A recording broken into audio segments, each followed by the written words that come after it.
The biggest challenge in business is alignment. So I want to be totally aligned that I want to make more money for the company. They want to make more money. So if it's profit, we're aligned. I think most people have a loose understanding of accounting, and you got to know the numbers, right? Business is won or lost in math, and you've got to understand that math really, really well. When you're going into a business, or who are you going to keep, who are you not going to keep, and how good's that staff? When I went into this business, I bought this resort, as I'm doing my due diligence, you end up meeting a lot of the employees. Nearly all business problems are math equations. All life problems are actually math equations. And you just got to understand the math that solves the problem. You should have done hundreds of reps valuing that business, valuing that piece of real estate, valuing that flip before you transact. Go get the education and know what a great deal is, know what a great business is. Because if you find a great deal, the money is easy. Raising money for a theory is impossible. And so... What's going on, guys? We got a good one for you today. Brett, thank you so much for coming on. Been in the space for about 20 years plus, has done over 3,000 transactions from the retail side and the investment side. So Brett, thank you so much for coming and taking the time. But I kind of want to take a step back and kind of see how you got into real estate in the first place. Yeah, so I grew up in middle of nowhere, Colorado, moved to Arizona in 1999 and got, about, I think it was the year 2000, I got the book Rich Dad, Poor Dad. And that was really probably the spark that lit so many of our fires. And really that was the moment. I was in college, I was going to be an attorney, and read that book and realized I didn't want to be an attorney. I wanted to be in real estate, right? I wanted to go have cash flowing assets that paid for my lifestyle. And so I didn't think about becoming a real estate agent. I started out as an investor in the fix and flip space, and so I worked hard to save up the capital that I had and started just, one flip at a time. And that turned into helping a buddy buy a home and help a buddy sell a home. And then I really just kind of realized I had two different businesses, right? I had a day job that ended up becoming selling real estate. And then I had this investment business that was flipping homes. And then I was looking, had the dream of the Rich Dad Poor Dad of owning rentals and going down that path. And I always realized that I was in two different businesses, right? I had a sales business and an investment company. And so that's how I got started. Just literally it started with that, making the jump and that first flip and figuring it out, which, it's crazy to think back doing all the things I would never do today, like how much risk I took on, putting a lot of that construction was on a credit card, for that first house, things that I definitely teach a lot differently today. But, we all got to get our start somewhere. I had no capital and lots of enthusiasm. So that was really the start in the early 2000s, Phoenix, Arizona, flipping houses.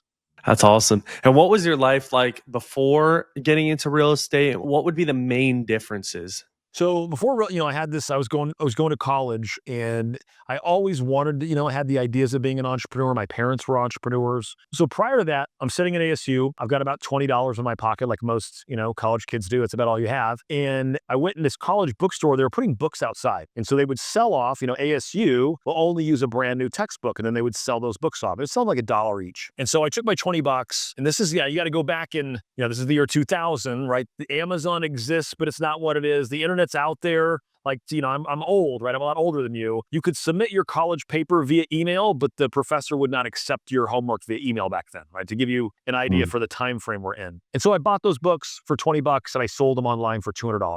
And it was my girlfriend at the time, my wife of 20 years today, is like, what are you going to do? Is this book thing? I was like, no, I don't know. I'm going to take the $200. I'm going to buy 200 books, and I turned it into 1,000. And then I bought 1,000 books. And so that I ultimately bought all the books for ASU, and I was taking a book for $1 and selling it to a community college in Ohio or North Dakota or whatever for like $50.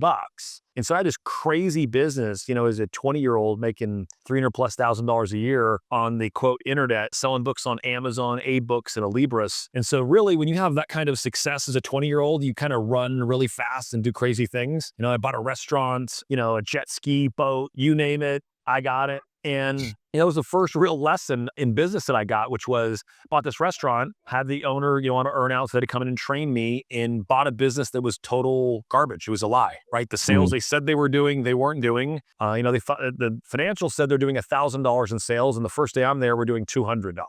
And I look at the owner, I'm like, well, wait a minute. He's like, oh, just bad day. Well, no, they were all bad days because the books were totally cooked. And so that was my first lesson in business that, people aren't necessarily totally honest all the time. And it actually was, at the time, was the most painful experience of my life. Looking back, I learned more from that, failure than anything else I'd ever done. So then I had a landscaping business and a pool business. And I was just a marketer and entrepreneur, a serial entrepreneur until I found real estate.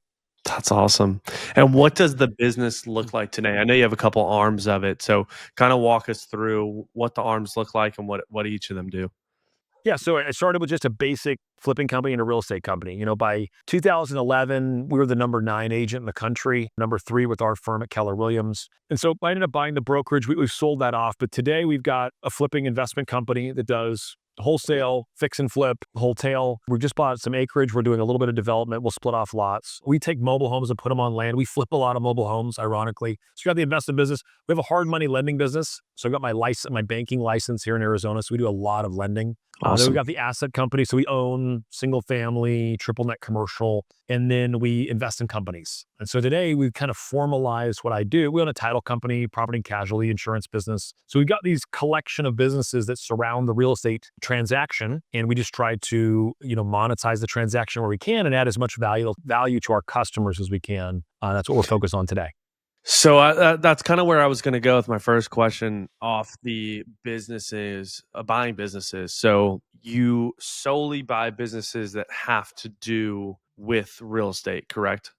We started there. Yeah. In the Okay. beginning, it was easiest for us to buy, like when we bought it, we were in the title business. So we Yep. started a title company, a joint venture with a partner. It made a lot of sense, right? We have a lot of transactions on the investment side, on the retail side. Like, why not be in the title business? Yep. We know the insurance business because we've got customers and everyone has insurance, right, for closing. And so why don't we provide that value to the customer? So it started that way. And then as we got going, it expanded into, to other things. So we own a life insurance company today. So we look at things outside of our industry now, but it started just kind of, you think lanes of revenue. I was just thinking, what is the most logical business to start where I already have the customers for that business?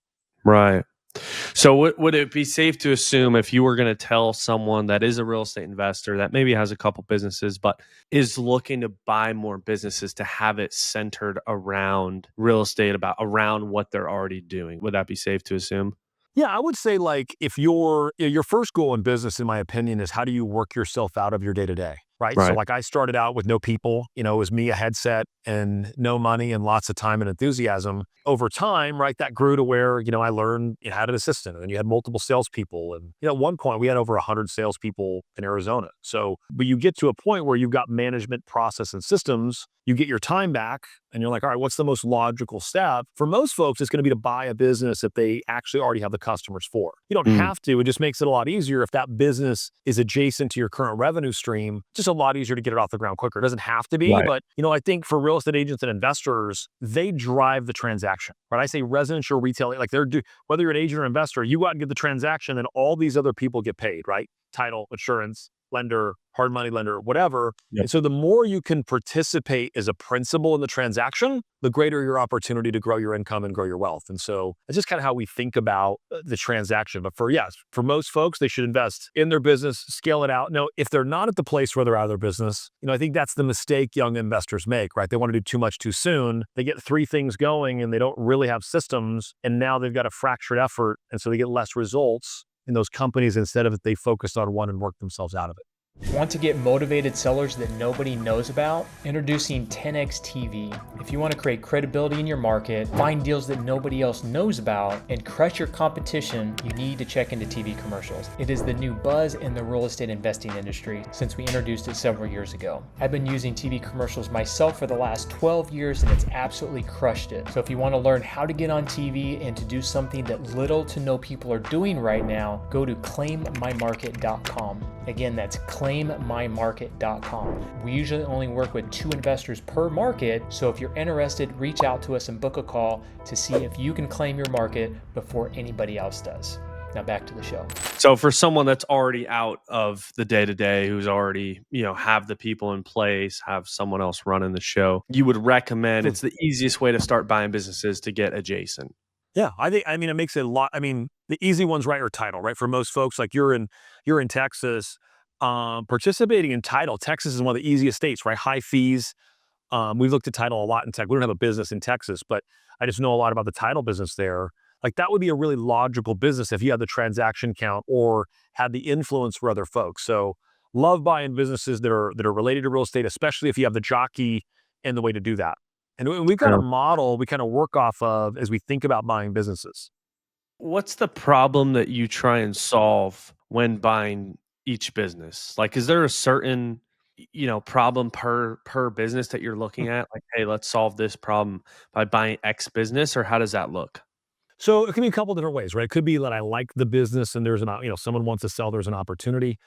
Usually it's driven by the talent, right? Like I Mm, know the person or the individual. So I'm a big jockey investor. Like if the right jockey, even in a mediocre business, they'll make it happen. Great business, crappy jockey, the jockey being whoever's going to run it, the current founder or CEO or leader. If they're not great, the business is going to struggle. So for me, right. it's people. Everything you do is going to be a people business, no matter how much it doesn't need people. It's going to need a lot of folks, and so I drive a lot of my decision. The person's a lot of it, the opportunity. Right? We think about 3 years out. What could that business really look like? We've got our own internal criteria. I can kind of roll you through it. So the first thing is we define the opportunity. 3 years out, how much money could this business make? When I Mm, first started doing this, if that could add another $100,000 to our bottom line annually, we would look at that business. Well, as we've grown and matured a little as a company, today it doesn't make sense for us to start a business for 100 grand. Now it's $1 million. That business, anything we're going to buy or start, has to be able to get to $1 million a year net income inside of 3 years. So that's the first thing we look at. Secondly, we look at what's the challenge, what's the danger, like what are we missing, what could go wrong? Is there anything, what are the dangers of this business? Are there obvious threats? We don't want to be the travel agent, in the early 2000s. That's just a business that's dying and we're just running into it headlong. We don't want to do that, especially in the age of AI. And there's so many industries that I think are going to look different in 5 years. mm, We look at, is there some sort of a moat or competitive advantage, whether it's a patent, it's difficult, it's challenging, things like that. I look at travel. Do I have to travel for it? Love, love, love the travel for personal. Work travel, the Marriott in Duluth and the Marriott in Miami and the Marriott in San Jose, they're all kind of the same. And so I spend some time speaking and traveling on the road. So I don't love that as much anymore. Love to give a presentation. I don't love the experience of getting there. We think about people. How many people will the business have? How complex will it be? That's another criteria. I think about noise. So you're much younger than me. I have all this white hair. I know it's shocking. I'm 25 years old, but I have all this white hair. No, I'm 45, and it's all this white hair is from noise in business. And so I mm. just think about how noisy will the business be. So in a business that you might start alongside the real estate transaction might be a construction business, right? But for me, that's a really noisy business, right? And there's just lots of moving parts. And I measure noise by, as we're filming this on a Friday, or I'm driving home, my phone rings, and I'm like, oh, right? That's noise. So I think about noise. And then on the last question I asked myself, I go through this, literally I go through this criteria and answer all these questions. And then on a scale of 1 to 5, where I can't pick 4, how passionate am I about the business? And I Mm. can have a 5 passion for the business or a 5 passion for the jockey, right? I've got businesses that, like my property and casualty business, I'm probably a 2 passion on the business, but I'm a 5 passion on the individual running it, my partner in that business. And so we take that criteria and see, does it line up for our goals? Does it make Mm. sense from a capital perspective? Then that's when we go invest or start a business. When you're buying a business, do you typically, I know you keep mentioning the jockey or the partner that you're having do it. Are you always partnering with someone on it and having them run it? Obviously, you're not in the day to day running it, but is the person in there running it always a partner, or how do you typically, run that part of it? So good question. So they likely will, if I'm buying part of it, right, they become a partner in that, I'm buying part of their company. If it's not, or I'm going to buy all of it, there's someone that's going to run the day to day that's not me. Yep. I have to buy the jockey. So they may not, they would be either paid one of two ways. Either they're going to have a profits interest. So in all of our companies, the people running them are paid based on profit. So we're all aligned. The biggest challenge in business is alignment. So I Yep. want to be totally aligned that I want to make more money for the company. They want to make more money. So if it's profit, we're aligned. In most cases, to your point, they do become my partner or are my partner, or they can vest into equity over time. Okay. I really want that person to have ownership. I want them to win and I want them to accomplish their goals and really, our whole models be wealthy in our coaching and training business. I Yep. want them to be wealthy and they do that through ownership and becoming a partner. And I want this to be like, I want them to wake up in the morning and the way they feed their family to be from that business. Yeah. And so they're motivated to achieve and I'm super motivated to achieve for them. Yeah. And that helps you too, because if they're more invested in it, obviously, whether it's sweat equity or whatever the case may be, they're trying harder for that. So For sure, that makes sense. When buying businesses, what do you think's one thing that maybe a newer investor, whatever you would call them, into businesses, someone that's never bought a business before, that's just built them, what would you say the number one mistake is that they make that you think could be really easily avoided?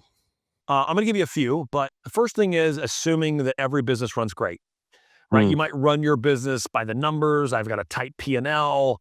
We've got all these KPIs. We're looking at all the things only to buy a business and realize, hey, what were these guys thinking? I just bought a former timeshare resort property, and I went in there and, so I acquired the business. And then for the first 60 days, I said, send me every bill that comes in. I want to review them all personally. And I cut out like $150,000 a year from the operating budget of that business that was just waste. Didn't change anything.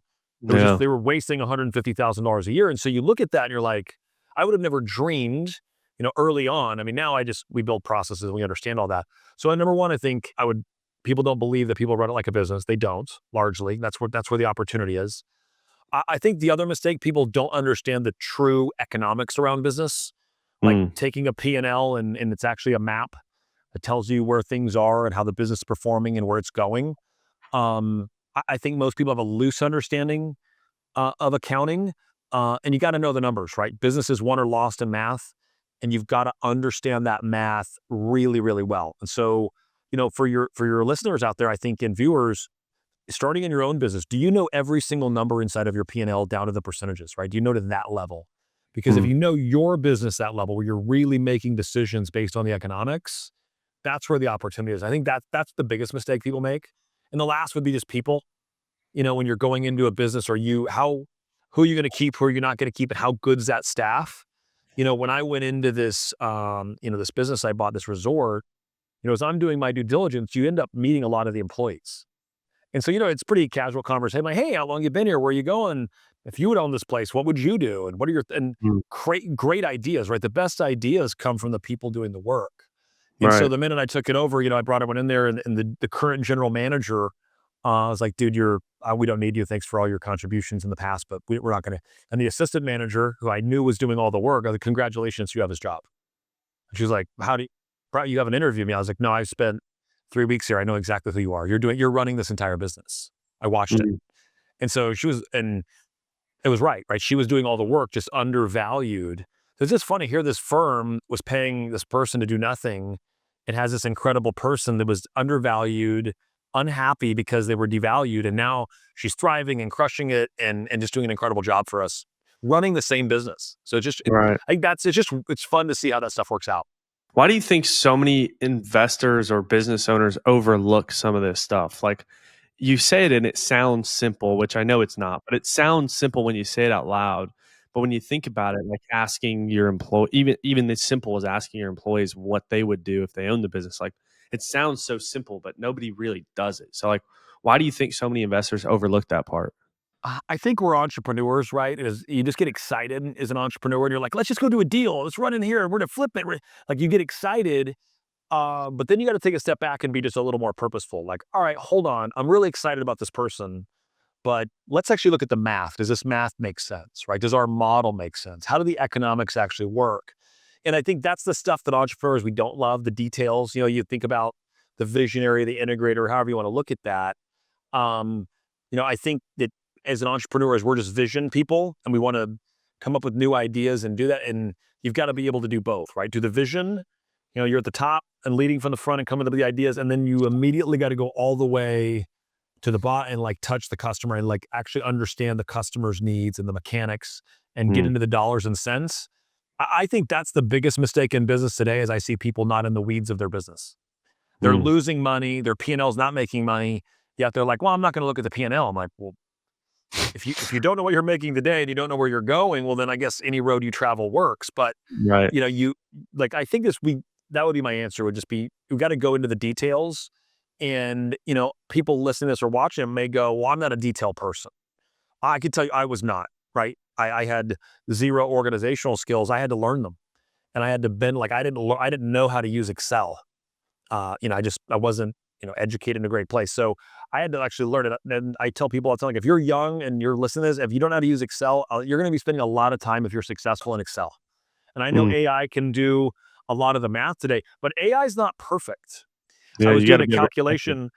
Yeah, I was doing a calculation on a debt service coverage ratio, right? So does, usually banks want 25% more than the actual debt, right, in terms of income from the property. And so I was just talking to Grok on the calculation, and I said, "Spit it back to me." And so we're just having my conversation with my best friend Grok, and I'm like, "I don't know if that number's right." Like, it just seemed Mm, off. So I went old school, on my 10BII calculator. I'm like, "It's wrong." And it was off mm, by like a lot. And so like 10 or 12%. So I took the same prompt and I threw it in Chat GPT, got it right. mm. And I text Grok and I was like, "Hey, this is wrong." And it was like, "I'm sorry." Now this was the free version of Grok, I guess, in fairness. I didn't have the paid version at that time. But I was like, wow, like how many people would know that though? And so, Yeah, for like people are like, I see them, they've got AI writing their emails and doing their math. And it's like, well, you still need to understand the math behind it. And nearly all business problems are math equations. All life problems are actually math equations. And you just got to understand the math that solves the problem. yeah. I couldn't imagine being in high school or college with AI now. I mean, I know they have all sorts of tools to check it, but man, I would have been caught a lot. You know what I mean? Like it's hard not to at this point. Like it's so accessible and so easy. It makes, I mean, even tasks like as simple as writing emails, it goes from a 15-minute task to a 2-minute task. It's ridiculous. Um, what do you think the most common misconception is about buying businesses that you thought before starting to buy businesses that you know now? I would say a couple things. Yeah, my answer would be the same whether it was investing in like a bigger deal or investing in real estate Mm, if I didn't have money or a business. I would say, the biggest myth is it takes money to make money. That I would break that down. Like the way I teach it is, if someone found, if like one of the listeners on this show right now found somehow there was a $350,000 house, it's worth 350 today, and somehow we could buy it for $200,000. Um, if you had that deal, everyone would partner with you. You right, could go like if you had organized the information in a way you could present it to other humans, like, "Hey man, I got a deal. I could buy it for 200. And it's worth 350. We could flip it. We could, cash flow it. Would you want to partner with me?" You wouldn't have to go very far if you had a good package and could present well. You'd have an right, investor, right? You would do it, I would do it. But what do? They don't go focus on the deal. They focus, well, I'm gonna go get the money first. Well, no, you go get the education and know what a great deal is, know what a great business is.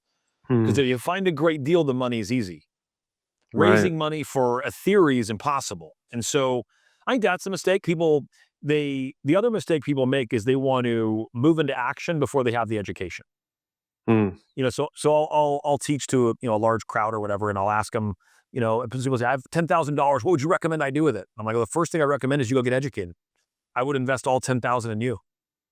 Like you're the ultimate product, right?" Like I always hmm, joke, I'm not in the fantasy football game. All my buddies are group texting and talking about their fantasy. I'm like, I have my own fantasy team. It's called Brett Tanner. I draft the same team every season. I don't play a fake game rooting on others. I play a real game called business.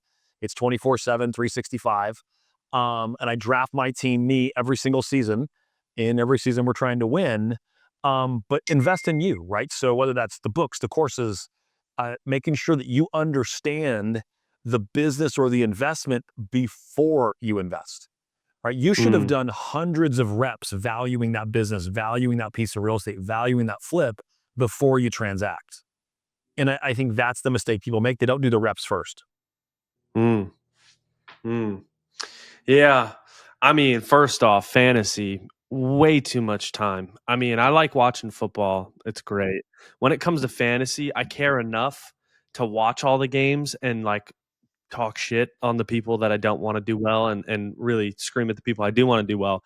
But I don't care enough to like actually go in and like take people that are hurt out of my lineup and all that fun stuff. So like I'm the worst at it, but 100% understand what you're saying for sure.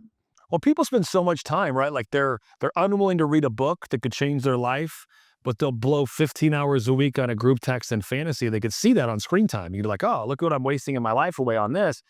And yet the thing that could change their life and get them where they wanted is not buried in the Conga, in like a treasury map, you got to go find this book. It's literally in the public library for free, or it's on your podcast, or it's on YouTube in another video. And so I just think people got to realize, man, these devices, while they're helpful, it's the most distracting thing out there, and people are addicted to them. And that's the other problem, right? They're spending the time doing things that don't matter instead of productive things that would get them actually where they want to be. Mm, mm. Just a quick word from our sponsor. This episode is sponsored by 10x TV, the secret weapon behind some of the most successful real estate investors in the country. Here's the deal. Most investors are stuck cold calling, texting, or spending hours chasing low quality leads. But the smart ones, they're using TV commercials to flip the script. With 10x TV, motivated sellers are calling them already warmed up, already trusting them because they've seen them on TV. It's high credibility, it's high leverage, and way less hustle. This isn't a theory. The founder of 10x TV has been a real estate investor for 24 years, and TV has been his number one lead channel since starting TV almost 14 years ago. Want to find out if your market's available? Go to 10xtv.co for a free marketing audit and see how TV can become your unfair advantage. Again, that's 10xtv.co.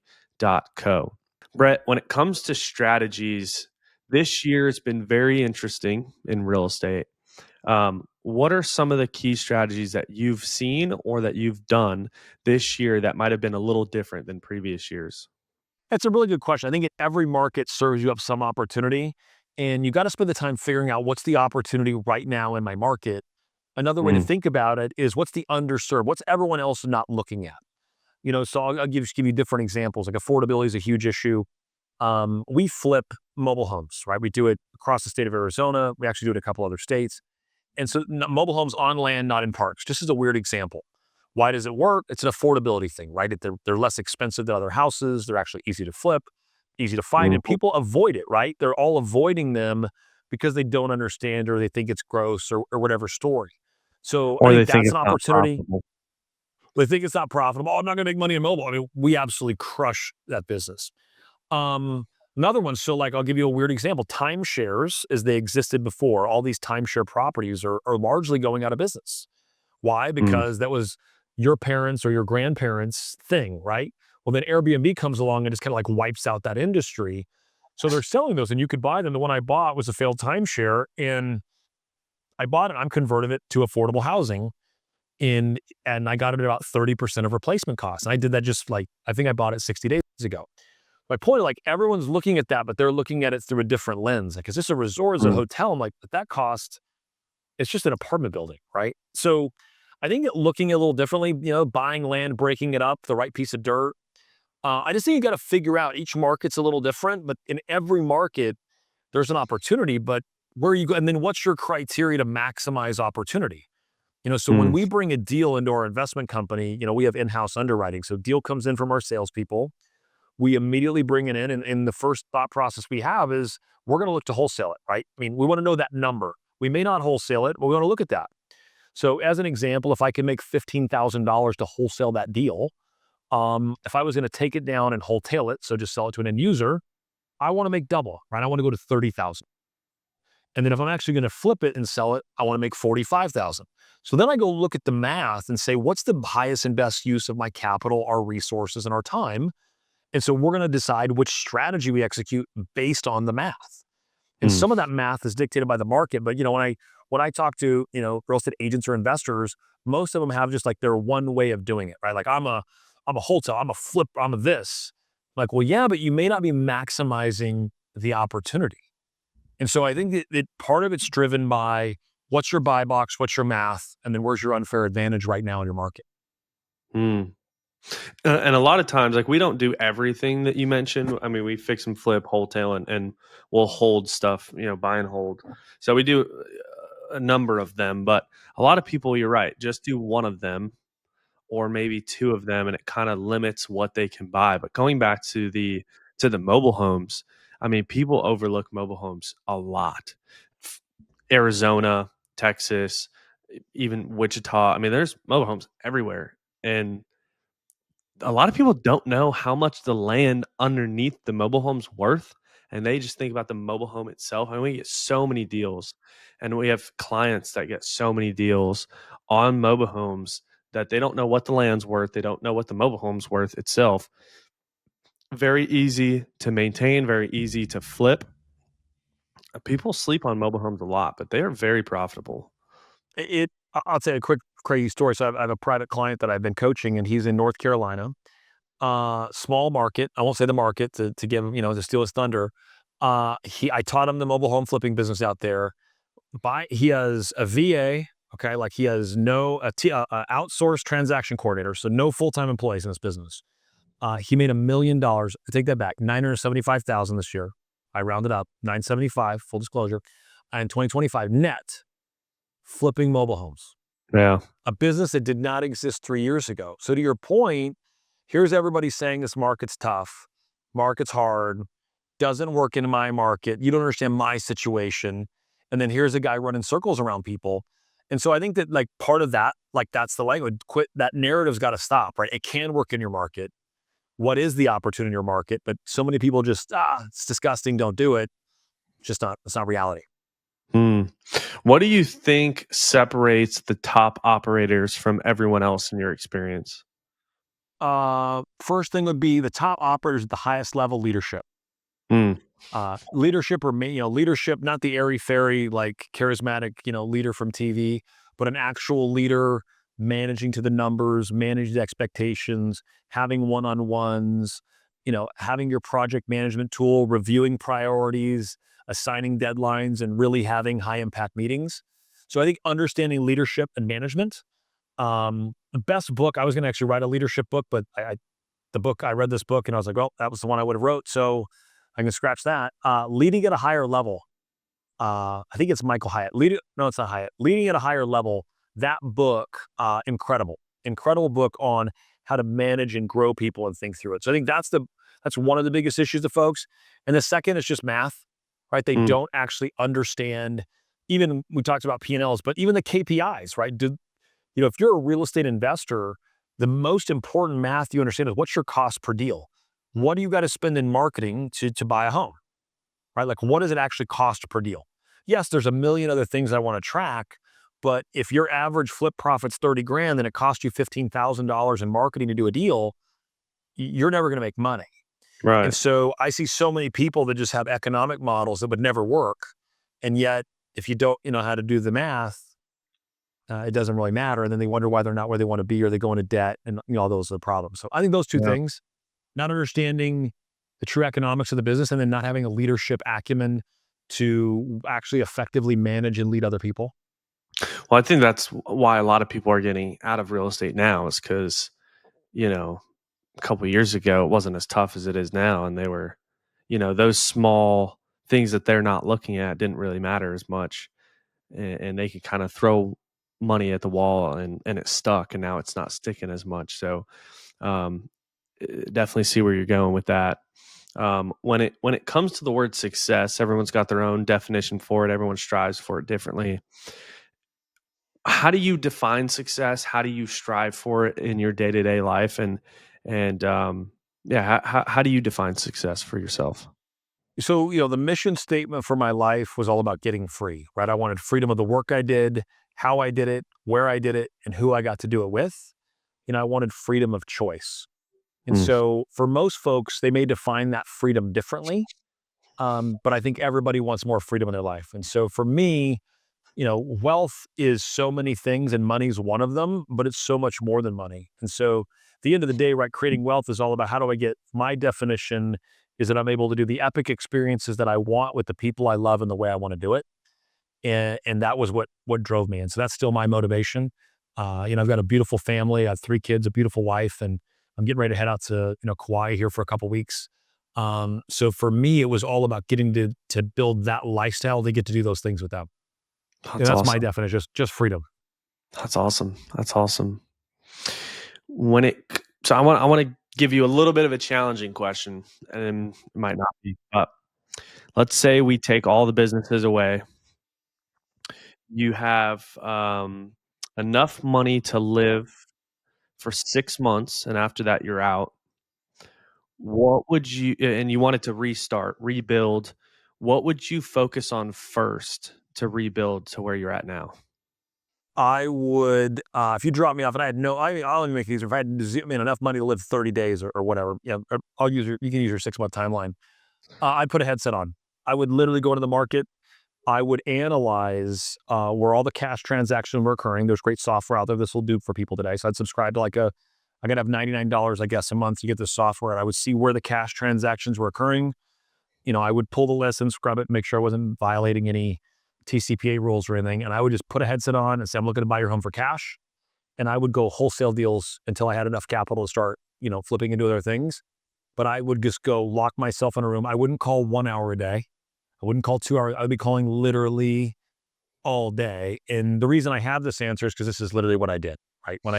You went back to 2003, 4, 5, you would have saw this guy with a headset on, a minimum of 3 hours a day, just blasting the phone. And, it's not a coiled up Cobra. I've made millions of dollars with this thing, not the way that people use it today, but I would just start getting on the phone. Mm. And as soon as I could, I would hire administrative support to take all the other things, as I could afford it. And then I would hire salespeople who were doing what I was doing. And then I would step back and manage them, and I would go do exactly what I did again. I wouldn't change a lot of it. I think that's the fastest way. If I didn't have the capital, the only pivot, right, I would have invested heavier and deeper in assets sooner. I started buying and I was really strategic, but I could have gone harder. Mm. So I would have just played as a principal even more in every transaction. I would have focused more on, I've been a big education person. I would have focused more on my leadership earlier. It was kind of something I grew into as a leader, learning how to lead others and maximize their potential. But from minute zero, you could drop me off anywhere in the country and give me a headset, and I'd have money really, really quick. That's awesome. I love it. The difference is I'd get in an office, I'd get around the people and I'd do the work. Where people today, there's this glory in working from home, and I don't go to my office. And, my kind of running joke is working from home is the spoils of war, right? I work from home a lot these days, but that's 25 years in. That's not what I did in the beginning. And that's only about 6 months in, right? I've got people running the sales team of the different businesses, and I'm still deeply involved and I'm still in there a lot. But I see people that want to have all these virtual, whether it's a virtual business, they never go to an office, and it's possible. I'm not saying you can't have massive success. I just think it's harder. And so I would just Mm. get in an office, I would do the activity, I would do the work. It's also And harder to keep people accountable too. dude, it's so hard. And the last thing is I would say, and every day I would come up with the criteria to know if I won or lost the day based on my effort, not my Mm. results.